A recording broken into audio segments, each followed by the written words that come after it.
support Dutch companies doing business in France. We do this through providing network, lobbying, and giving insights in how to do business in France, of which this webinar is, of course, a prime example. And within the NFCC, I'm responsible for the business development, the events, and the communication. And now I would like to pass the word to our first speaker, Anna Maria. Anna Maria, could you perhaps introduce yourself? Yes, of course. Good morning, everybody. I'm Ana Maria. I'm Spanish, as you can notice on my accent. Concretely from Canary Islands, living in France for now a little bit more than 20 years. I arrived here end of 2022. And I work on marketing. I always work, my whole career is on marketing. The first 10 years in Spain, Colgate-Palmolive, Philip Morris, Johnson & Johnson. And then I moved to France to a tobacco company, ex-public tobacco, Altaris, a merger of Spanish and French. And I was supposed to be here just for 3 years. And then look at me, I'm still here. So I was 10 years in tobacco. I decided to quit tobacco because in France, people were getting like very negative on tobacco, and I was a little bit like I wanted to do other things. And now I'm working for Randstad, so I don't think I need to introduce you, especially if there are a lot of Dutch people. What is that Randstad for? We are an HR company leader in the world. So we mainly new for doing staffing, but we also do permanent recruitment, outplacement, outsourcing, everything that is related to HR. And I'm concretely in marketing. So I have two positions. One is CMO for France, Chief Marketing Officer for France. And since January last year, I'm also the marketing leader for a big region, which is Latin America, UK, and South Europe. That's me. Thank you, Anna Maria. Well, next to Anna Maria, we have Josje. Josje, would you like to introduce yourself?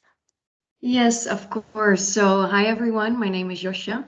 I'm originally from the Netherlands, and I'm currently working at Blu Selection as a recruitment consultant. I started working in recruitment in the Netherlands, and then I decided I wanted to move to Barcelona, to a bit more of a sunny place. So I've been living there for a little bit more than 1.5 years. And actually, in the past 6 months, we've been really focused on opening our second office in France. So I've been working more on the French market with recruitment, talking with French clients more. So this is also where my experience comes in for this webinar. For Blu Selection, we do recruitment, international recruitment. So we help different companies from over Europe with their recruitment needs that are usually people that speak multiple languages or expats or these types of profiles, really from entry level to executive level. So we're really specialized in this international market. Thanks, Josje. And last but not least, we have Bart. Bart, would you like to present yourself? Yes, good morning. It's really nice to have such an international team always on these webinars. I love it.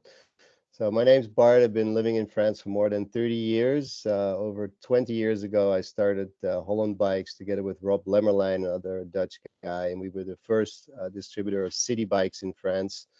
And basically at the start of a big cultural change. I don't know if you remember Paris 20 years ago and what it looks like today, and all the major French cities. We were part of that cultural change. We're really proud of it. And we're also the #1 rental company, a bike rental and tour company. So it's a big international company now with a lot of French and Dutch interaction. And that's what I'm going to be talking about today. And it'll be fun to share some experiences. Well, thank you all for being here. I think we can start with the first part of the webinar. This will be a Q&A style interview on feedback culture comparison. And there Josje and Anna Maria are going to share their experiences, tips and tricks. So let's maybe start out with the first question. That's the basic question, actually. How is feedback typically given in French workplaces? Is it more direct than indirect? Maybe for Anna Maria, and then for Josje, in Dutch culture, how do people approach giving feedback? Is that more formal or informal? So maybe Anna Maria, we can start with you. Yes, Well, first of all, it's very funny that I'm Spanish working for a Dutch company and talking about the French. So, and just to tell you, I will give you obviously my perceptions, but that doesn't mean that everything's true. I hate to put people on cases and I hate the stereotypes, but it's true. That is some generalities that is what I wanted to say to you. I would say that definitely French people are direct when they are giving a feedback, but you can be direct and be explicit or implicit. I would say that French don't go very straight to the point. I mean, they, you know, it's a country of philosophers, so they will tell you the things, but in big phrases with explanations, etc. But it's definitely direct. And what I can say also about French is that they are very passionate, so they are gonna when they give feedback or when they talk about, they are gonna say a lot of things. They also have something that shocked me when I arrived here, but it's like that. They have a tendency to focus on the negative, and it's strange that they give you a feedback positive. And even if sometimes I remember I just arrived and I share like a very positive feedback, and people were looking at me like strange. And then one girl said to me, you know, it's we are not you, so we were suspicious, like what she wants from us, etc. Because for them it's like much more natural to go directly into the negative feedback. Well, I changed that, and part of my team, I can tell you that they learned that we can also give feedback positive, and this is also very interesting. But don't be shocked if yeah, they are grumpy or they say to you negative things. Normally that means that they have an interest on the thing, otherwise they don't get implied. But yeah, they can be negative and patient and etc., but it's their nature. Yeah, I think it's a very good point to stress that focusing on the negative doesn't come from a negative intention, No, you know. So I think you made exactly, that very clear. They want to improve exactly, things and they focus on the negative because that's how they're trained, that's how they're programmed. And they think they improve exactly, things by focusing on the things that go wrong. So exactly. don't mistake that for someone to be negative. Yeah, because normally people say, yeah, French people are grumpy and they're, you know, revolutionary and they are always complaining. And it's not they are always complaining. It's true. There are a lot of strikes and people outside, etc. That doesn't mean that they don't see the positive. But sometimes from a manager point of view, it's interesting also to say to them, wait a moment, do we have positive things? Let's write the positive things. Let's talk about the positive things. That makes also good to them to be in this mood, because yes, of course, they are going to say to you, of course, there are a lot of positive. And I say, why the hell you don't say that to? And it's just a question of the culture. Mm-hmm. And Josje, how do you feel like this compares to your Dutch experience, what Anna Maria just said? Yeah, I think so. First of all, I want to make the same disclaimer that Ana Maria did. You know, feedback culture, you cannot generalize it. It depends on the person, on the company, etc. But of course, there are some things that are more typical in one culture than the other. And also for this question, I discussed a lot with my French colleagues, and they also said that, you know, with this directness and this focusing on the negative, that is very present in the French culture. It's also because they really strive for perfection. So there's always this perfect goal that they want to work towards. And you know, you need the negative aspect to get there. And then I would say in the Dutch culture, it's more informal, I would say, the feedback. So there aren't any specific feedback sessions per se. You know, feedback can always pop up in a conversation and it can be almost a normal part of a conversation. So making it more informal, that there's no need for a specific session. And also in the experience of my colleagues, my Dutch colleagues working with French and Dutch clients. With French clients, it's usually when you have a feedback session, you get straight to the point, and there's all this feedback and things to improve, etc. Whereas in a Dutch feedback session, it may feel like for us more of a normal conversation where you first talk about something else and then you you slowly get into the feedback. So I think that's a big difference in it. Mm-hmm. Yeah, and actually, this makes me wonder, and what also brings us a little bit to the next question. So the workplace structures are, of course, different between France and the Netherlands. So yeah, how does the hierarchical structure in France and in French organizations impact the dynamics of giving and receiving feedback? And how does this oppose to, the flatter organizational structures? How does this work exactly? Well, if I can take the floor, in France is a very hierarchical society, I would say, and it begins with the when you are a student, the way, I mean, the kids are educated in a kind of dependency on the parents, and then it's like on the teachers, and then it's like on the boss. So French people need a hierarchy, need to have this structure, these processes, etc. So they are like that. That doesn't mean it's also a country that likes the rules. The law, how you say, the code of the law is 1.5 kilos, so it's like a huge thing and very complicated, and much more complicated than other countries, for example. That doesn't mean that they are always going to respect, or they are not, because they are also creative to see how we can do different things. But I would say that in France, yes, you have this hierarchy and a kind of respect to the superior, and the feedback needs to be, Yoshia said that, a little bit officialized. They can talk between them on a coffee, etc. But if you have to do a real feedback, then you have to put it on the process, and then you have to have your moment where you are going to give this feedback, etc. And as I said to you, you can train the people, especially if you are a manager, to give this feedback not only on the negative because they want to improve, but also on the positive, because both of them are necessary in order to move forward and to be in this continuous improvement. Mm-hmm. And Josje, how does this work then in the Netherlands, where we don't really notice this hierarchical structure? Yeah, I think it's quite different, and I would say that feedback in the Netherlands, it can be more of a two-way street.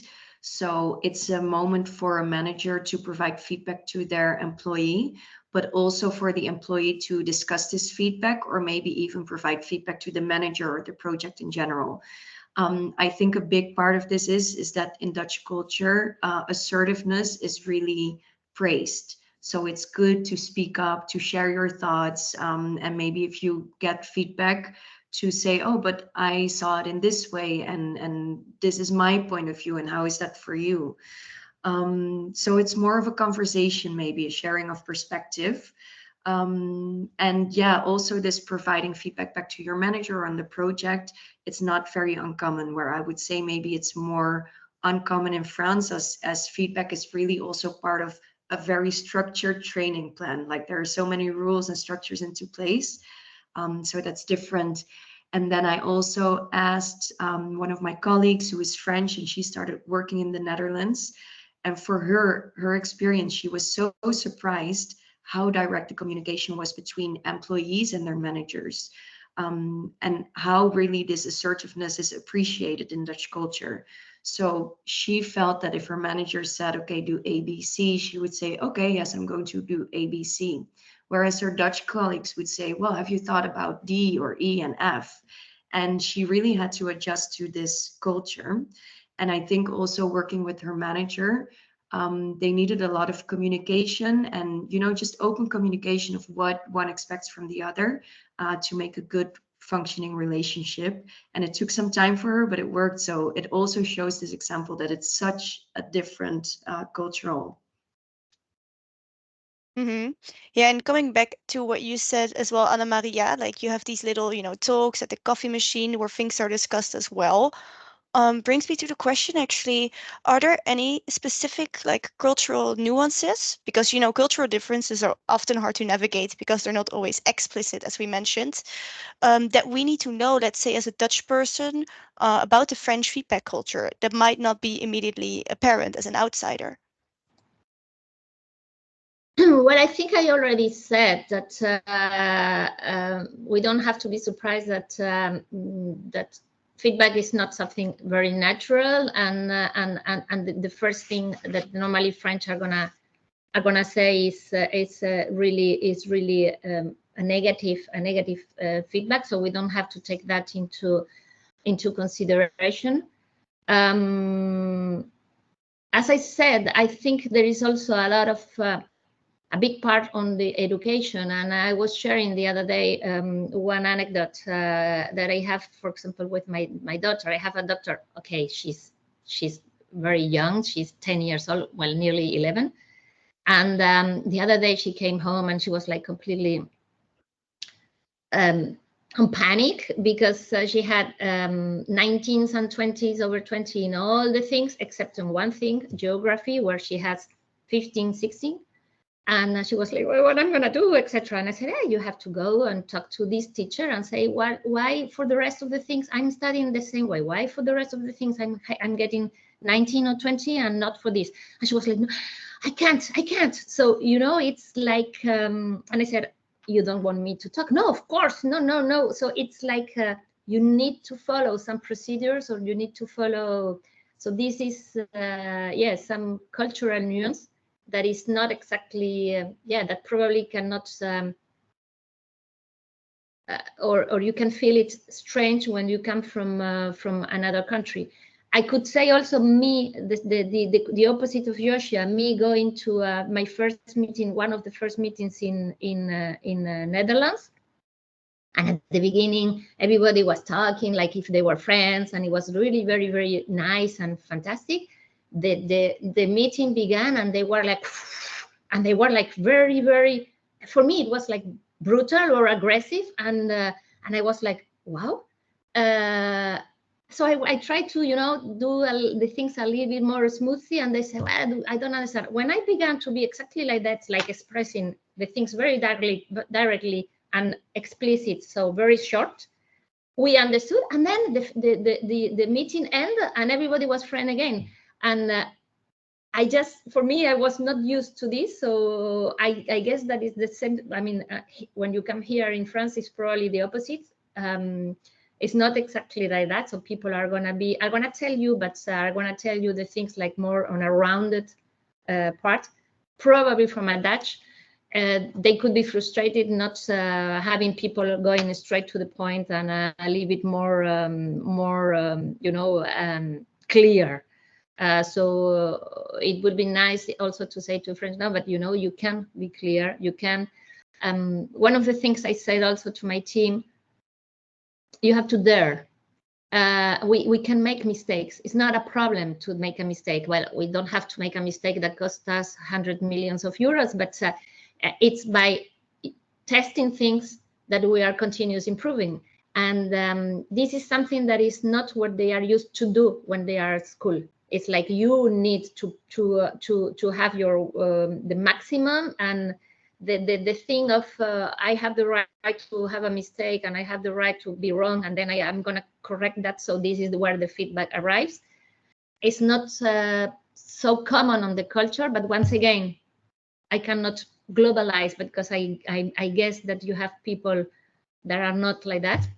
But my personal experience, and I have a big team of 45, well, if I count the trainees, 55 people.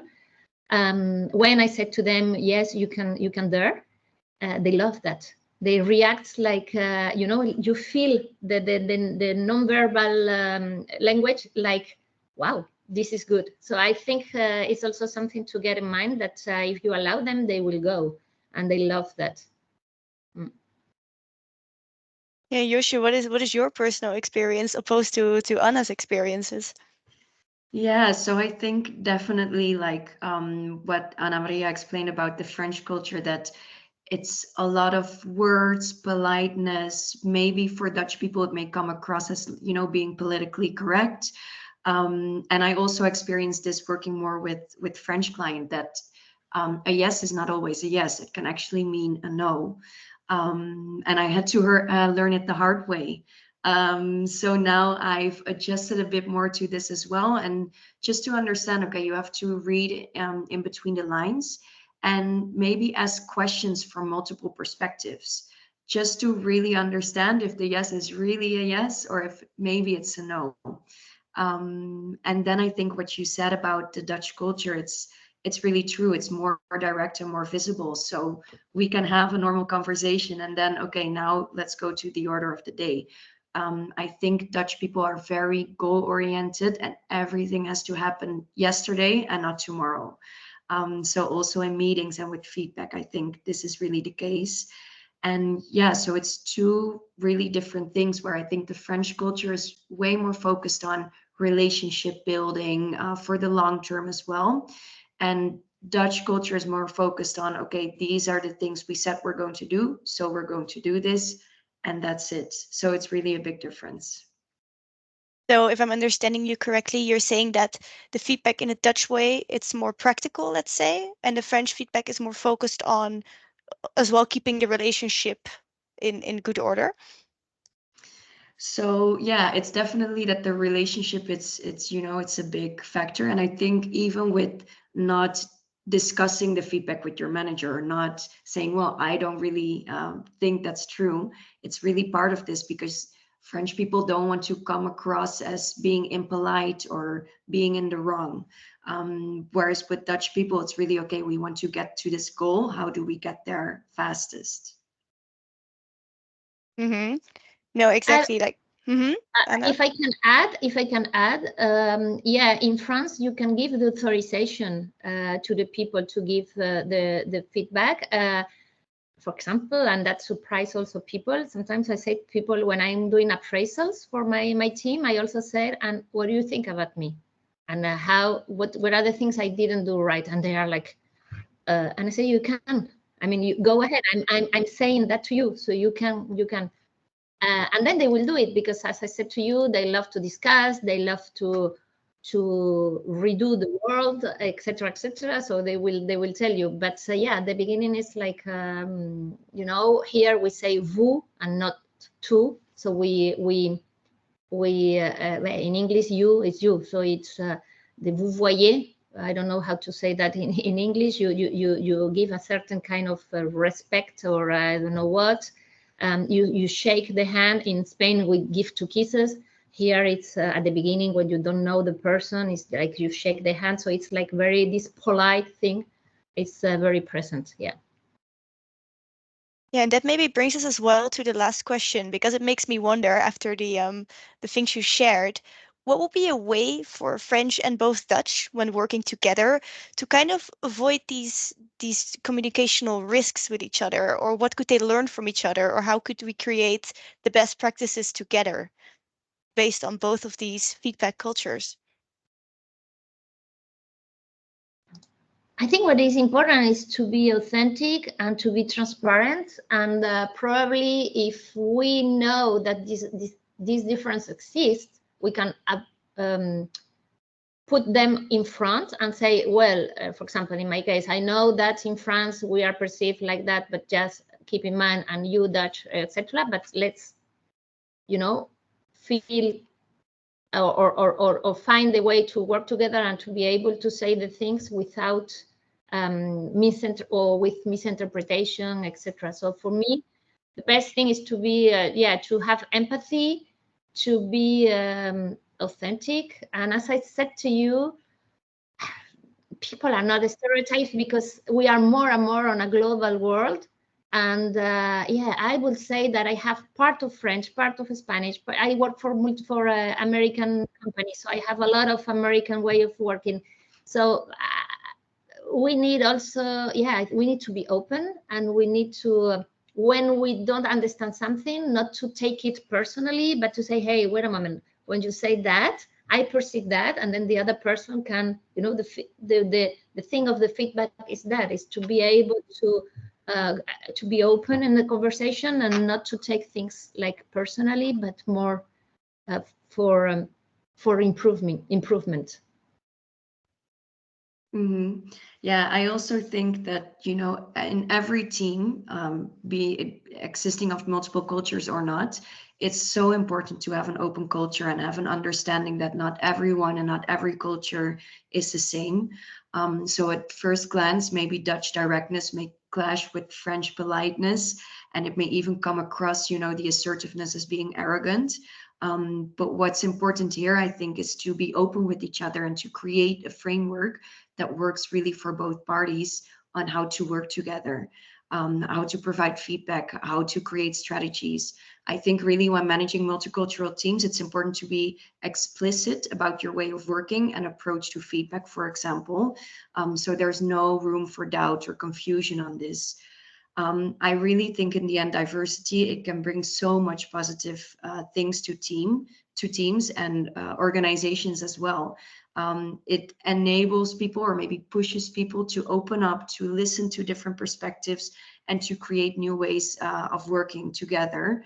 So French and Dutch way can actually, I think, complement each other. So this French focus on building strong relationship and politeness, etc., together with the goal-orientedness of the Netherlands, I think it can really be a great combination in international teams that can really strive. Well, thank you so much, Anna and Yoshi, to end as well on this positive note, that we can bridge these differences and come together at last. And to illustrate this, how this is actually done, I would like to pass on the words to Bart Vos, who has his own company, Holland Bikes, and who has over 30 years of experience in France.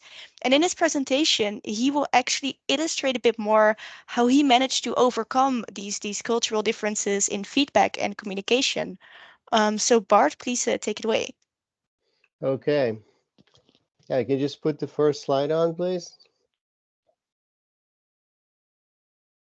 Yeah, it's been really fun listening to the story. And again, I think that the Dutch and the French make a very valid match. And I was very frustrated over 20 years ago, and I went back to the Netherlands to look into the bicycle industry. That most of the export directors from the big bicycle companies in the Netherlands. I mean, this is a big export product that we have. They're only focused on Germany.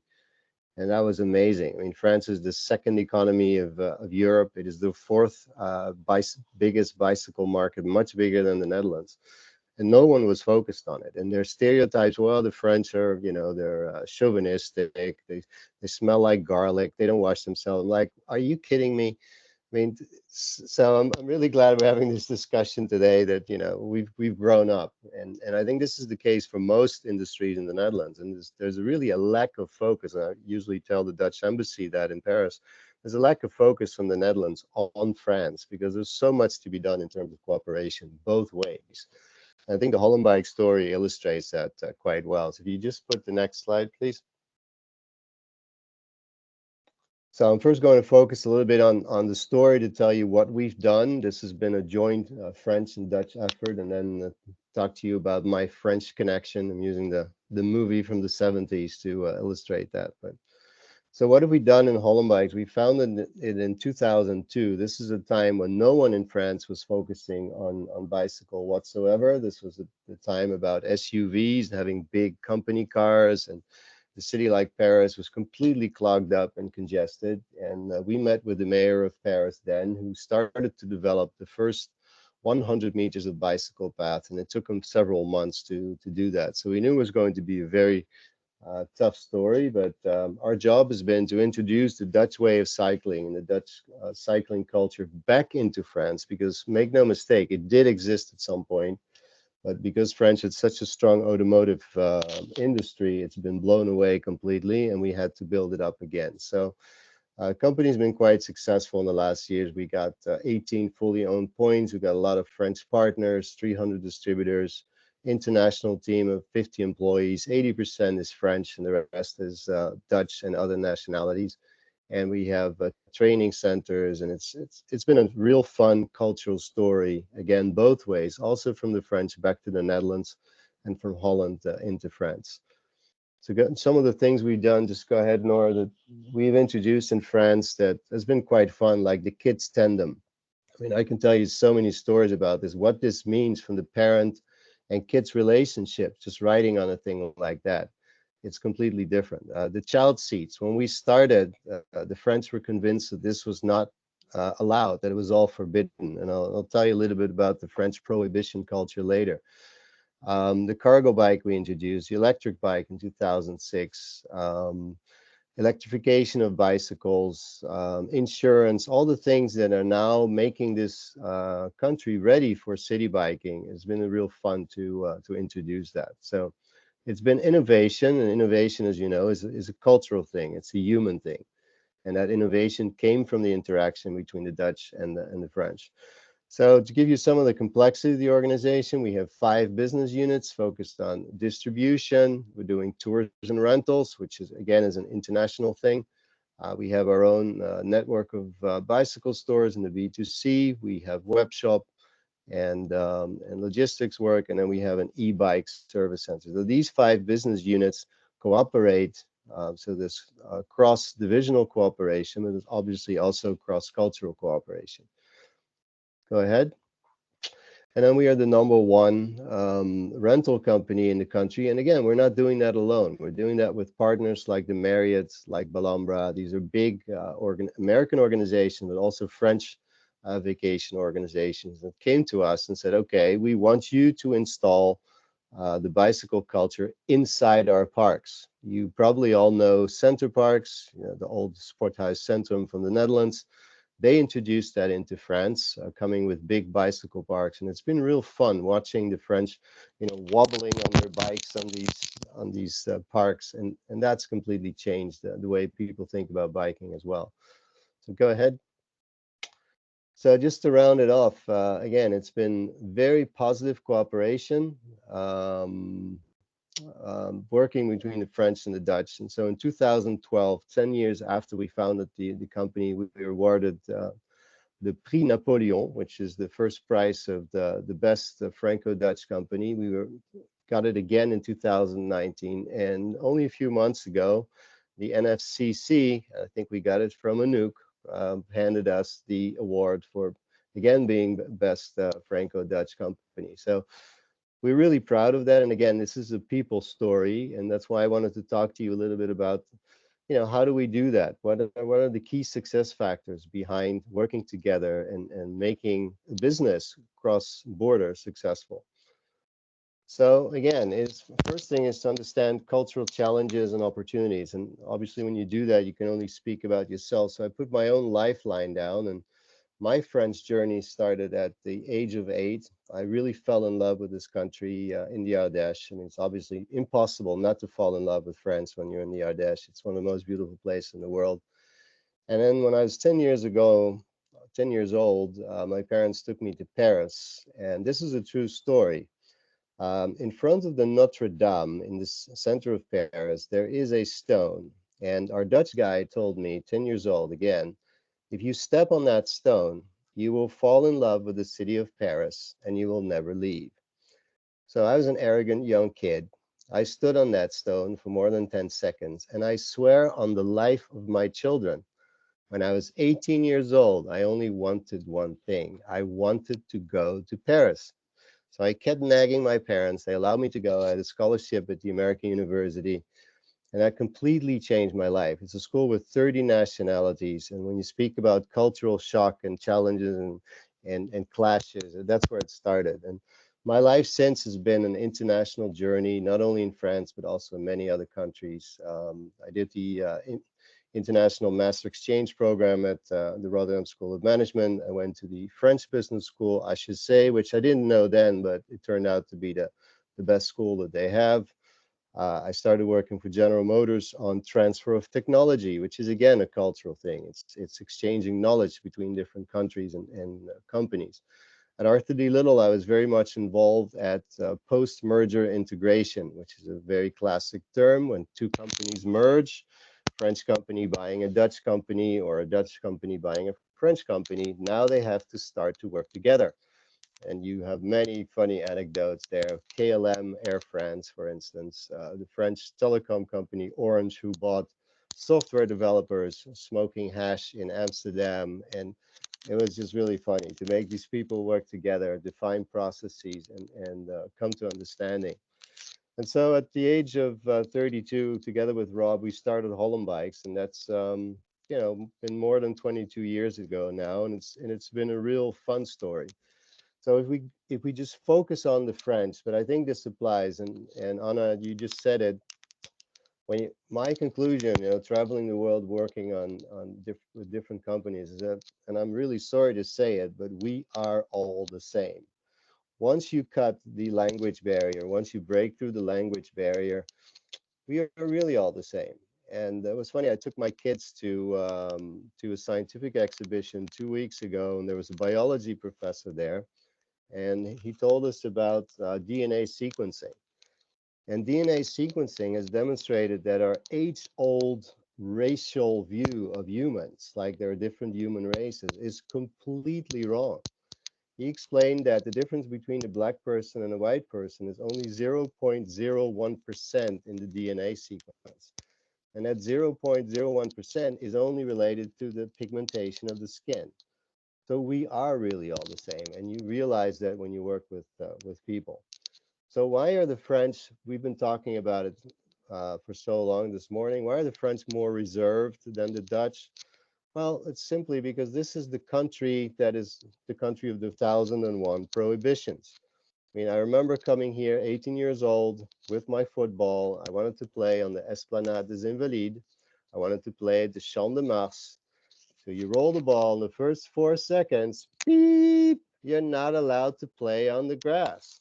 Like, what country is this? I mean, it's a beautiful piece of grass. I can't play. But the students just kept coming back every day until the guy was so fed up with it. And if you come to Paris today, you see everyone is playing football and rugby on the Esplanade des Invalides. So you can change the world. It just takes a little bit of patience and perseverance. This slide here is a true story. My wife is French. We wanted to buy a house on a lake, so we visited the lake. And the first thing I noticed was a forbidden sign. You cannot feed the ducks or you cannot fish on the lake. So my first reaction was, well, that makes sense. They want to protect the animals. You walk on. You cannot picnic on the lake. Next sign. And it just kept coming. And there were over 20 signs. I only remember some of them. But at some point I thought, this is unbelievable. They must have a committee somewhere thinking about how can you have fun on this lake and then make a sign to forbid it. And I was really pissed off walking around that lake. And then I told my wife, I said, okay, screw this. We're still going to buy a house on this lake. I am Dutch. They have not thought about this, I'm sure, because we like skating in the Netherlands and the French don't skate, and we do. So in the winter, I'm going to skate on this lake. And at that moment, my wife looked over my shoulder and started laughing. And I swear to God, the last sign said, not allowed to skate on this lake.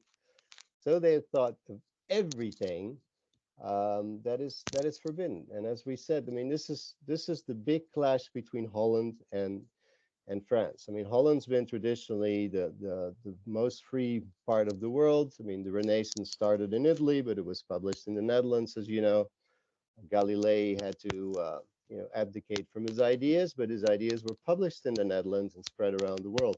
The French philosophers, Descartes, Rousseau, Voltaire, they also published in the Netherlands because they couldn't do this in France. So France, I think, Anna, you said it, they invented the civil code. Is it at 1.5 kilos, the weight of the French laws? So they have all these rules, and that's how the kids grow up. So if you go to the next slide, it's really ingrained from a very, very young age. I mean, this is one of the children's books that I read to my kids. Obviously I'm trying to raise them both the Dutch way and the French way. Every French child grows up with Choupi. Choupi is the little character. And so you read this to your child, and Choupi meets his friend Pilou in the park. And so Choupi says, hey, Pilou, let's play football. I'm a champion. And then Pilou responds, no, Choupi, we are not allowed to play football on the grass. And this reminded me of what happened to me when I was 18 years old. And this is how these kids grow up from the very beginning. And what's really interesting is when we do business projects at HEC, which is the #1 business school in France, we have international students. So we talk about innovation, new ideas. And there's always the stereotype. The American always says, yeah, great, let's do it. The Dutch always comes up and says, okay, well, I have a better idea than this. We can do it the other way. The Germans always like, well, we have to think about how do we standardize this whole idea. And I swear to God, 9 out of 10 times, the French student will come to me and say, Mr. Voss, are we allowed to do this? Because that is the way they're raised. The French kids do not have the freedom that the Dutch kids have. And that's where the bicycle also comes in. When we are 3, 4 years old, we bike around the house. We bike around the block. We bike around our village. We go to our tennis club. We go to our hockey club. We go to our football. We go to our friends. We go to our school on our own. We are not dependent on our parents. The French kids live with their parents at home. They are dependent on their parents to take them wherever they want to go. Then they arrive at the destination, it's school or the sports club. There's always an adult there as well. They are never alone. And so there is not a children's culture. And that's one of the things that we've heard of this morning. The French young people need to learn to dare. And this is an official slogan of the #1 business school in France, HEC. It's apprendre à oser, learn to dare. This is their official slogan because they realize that kids have been ingrained with, you know, everything is forbidden. So the one mistake you should not make, and in the discussion this morning, we made that mistake in Holland Bikes because we thought, oh, we're Dutch, okay? And we learned in all the business literature, flatter structures are better, okay? Be open. So we said, oh, okay, let's be open. French are hierarchical, screw the hierarchy, that's bad. So we said, we're going to do the Dutch way. And we told the French, you can do whatever you want. It did not work because they need the guidance and they need the direction. And I also had to learn that hierarchy is not necessarily bad. And it really makes me angry is that when you read business literature and listen to these seminars, people always condemn hierarchy as a bad thing. It's like, it's old fashioned, you need flat, people need to take initiative. Well, no, some cultures need a little bit of guidance. They don't like it if you just say, well, here's a white sheet of paper, just go do what you want. They want you as an adult, as a leader, to set at least the direction. And then once they gain their confidence, they will start playing the game become more open. But from day one, they will not play that game. You have to really adapt to their culture. So don't make that mistake and say, okay, open is better, flatter is better. I think you have to also give them a little bit of direction because they want you to take responsibility. And as Anouk and all the people who know me know, we have one saying in Holland Bikes, make as many mistakes as you can. But the young people who come into our organization, when I say that to them day one, they get really scared. So I have to bring it to them in a nice way. So don't try to go too direct and also adapt to the people. So this big cultural difference comes into play when there's teams to be created. You probably all know the four phases of team building, which is forming, storming, norming, performing. This works in every uh, team environment, whether you do it in a monoculture or not. So when a team is formed, there's always a Jose atmosphere. We're happy, even it's great. We're going to be successful on this new mission. So the team is formed. Then there is, and this also works in your couple, by the way, when you have a new girlfriend or boyfriend, it's the same thing. You go into the storming phase because there's a crisis. You don't understand each other. Deadlines start coming in, and that's when the storming starts. And from storming, there's two ways out. You either die with the team, and then you're in the mourning phase, or you start norming. You define things like, okay, well, I'm better at this than you are, so I'm going to do this. You are better at that than I am, so you're going to do that. And this is how we're going to communicate. We're going to have weekly meetings or daily meetings. So that is what norming is all about. How do you work together in the team? And when you do that correctly, you will ultimately go into the performing phase. Now, obviously, cultural differences are important in that norming phase because that's when they come into play. And there you see the three big differences between the French and the Dutch. We've already said it. The Dutch will be more direct, and the French will be more reserved. The Dutch are brought up to show courage. That's because the role models that we have in Holland are more like Freddie Heineken, great entrepreneurs, explorers. That's the role models that we have. The French role models are more like statesmen, philosophers. So the French will not show courage, they will show wisdom in these phases. And both things are important. You need both the wisdom and the courage. So you have to take from both columns.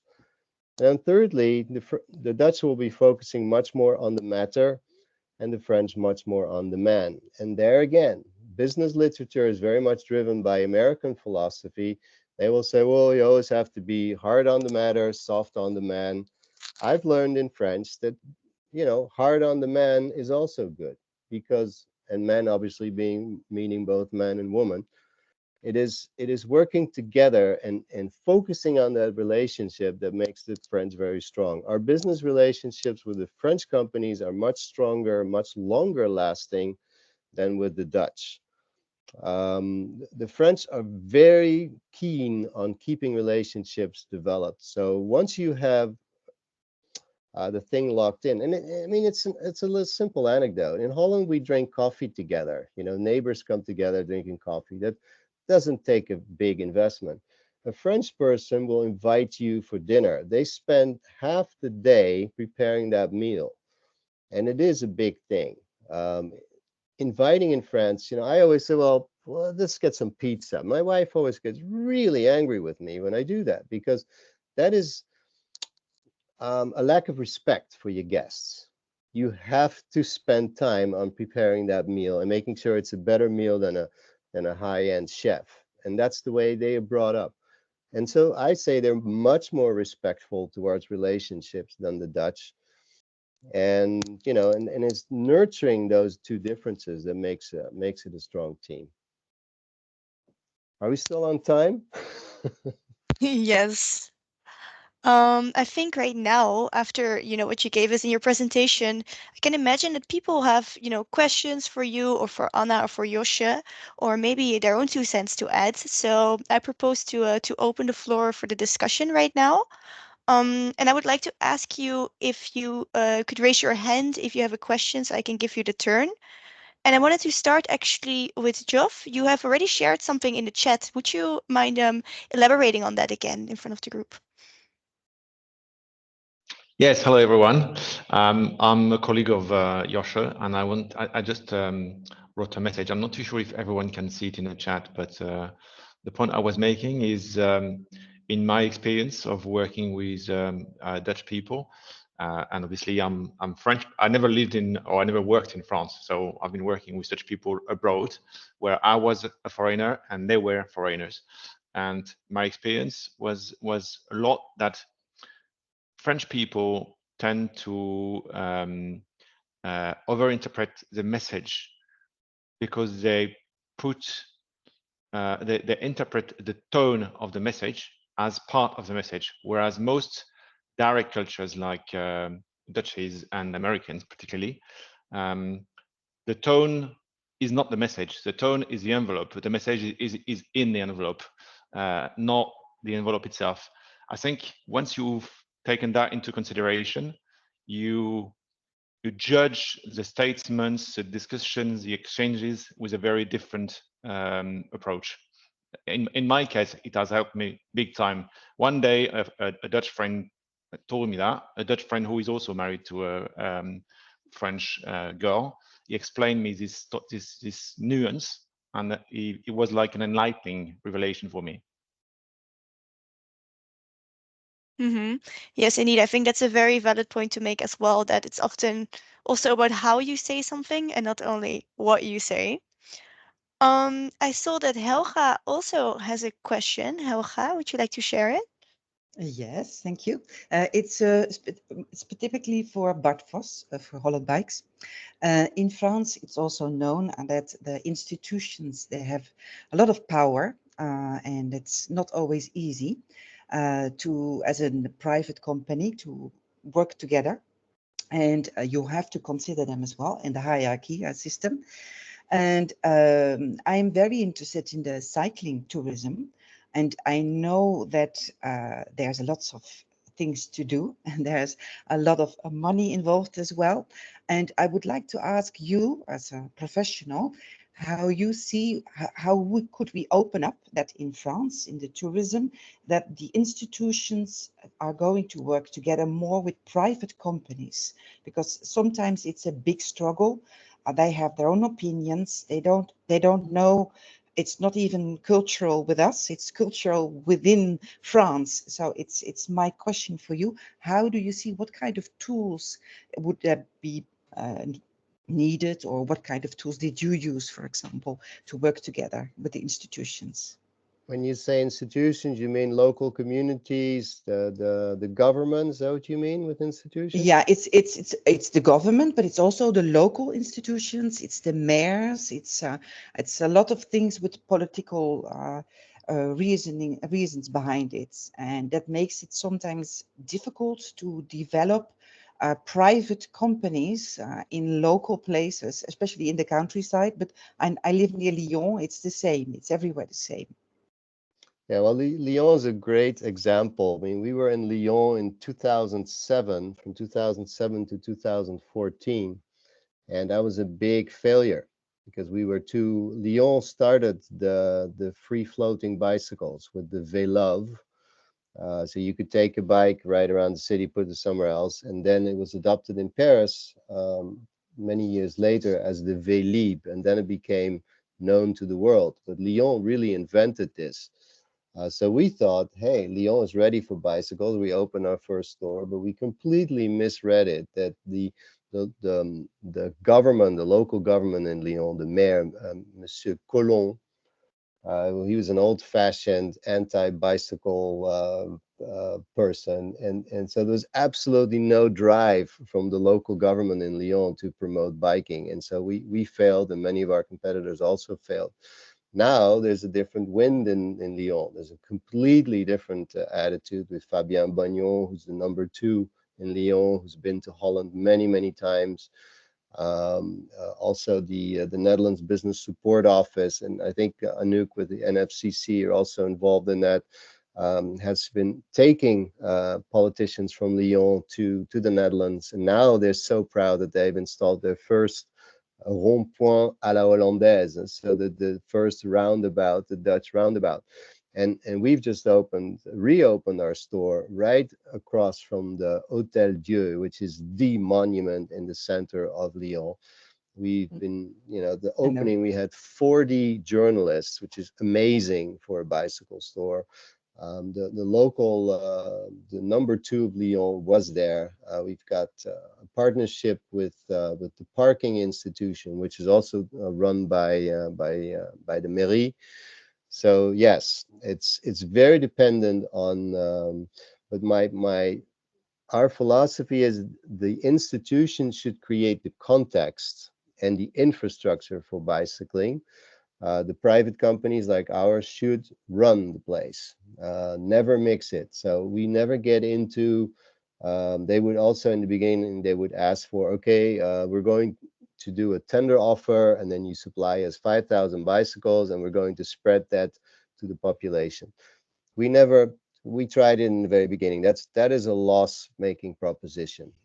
They will always give this to a French manufacturer for many political reasons, and these projects will always fail because they're not money-making. Even the Vélib project, as we know it, is a big loss-making. They have 70% breakdown. So when the government gets involved with private initiative, and the French tend to do that, they tend to waste a lot of money on these things. We don't get involved, and they will burn themselves, and they will stop after a few years, and they realize that, okay, every project has to be profitable at some point. We cannot keep throwing taxpayers' money to these things. So now Paris, for instance, has learned that. Paris is focusing entirely on infrastructure, on making sure that the that there are bicycle paths, that there are bicycle parkings, that there are signs, that there is a good cooperation between the cars and the bikes and the people walking. So they've learned their lesson, and you know, it's a separation between private initiative and politics. That's how we do it. Thank you Okay. so much for that answer, Bart. I think it's very useful. Thank With an you. eye on the time, we're going to move to the last question by Wendy. Would you like to share? Yeah, so hi. Thank you for sharing all these insights. I was just wondering if you're familiar with The Culture Map by Erin Meyer. I found that book to be very insightful, and also the methodology used. Obviously, she's talking in generalizations, but it does give especially when you look at the lines, for those of you who are not familiar with it, it has a sort of a scale on where cultures or countries are on like, say, how direct or how indirect for feedback or communication or well, all kinds of things. And I thought it was really insightful. We use it a lot. We help organizations to become more inclusive.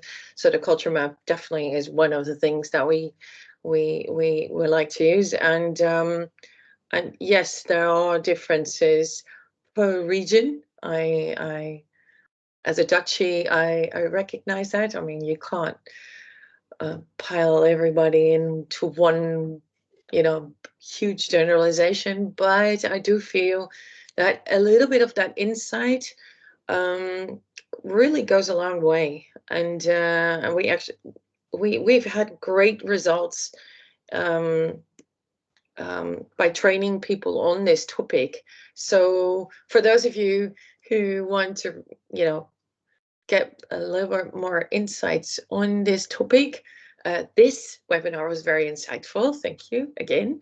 But also that book, it's available in all kinds of languages. And mini insight, she's actually living in Paris, so she knows what she's talking about. So she's she was born in the States, but yeah, she lives in Paris now. So I thought it would be good to share that with you. Yeah, thank you so much, Wendy. Actually, I think it's a great tip. We have a copy of the book in our office here too. So for sure, I would recommend everyone to read it if you haven't done that already yet. On that note, we have to conclude this webinar. I would like to thank again Anna Maria, Josje, and Bart for your very valuable information that you shared with us today. As mentioned again, this webinar was recorded, and I will also send you an email with a recap and a feedback form talking about feedback. So it would be great if you could fill that out too, either the French or the Dutch way. And I hope to see you soon at our next webinar. So have a great day and thank you so much. Thank you very much. Thank you. Thank you. Bye. Thank you. Thank you. Bye. Bonne journée. Bye. Bonne journée.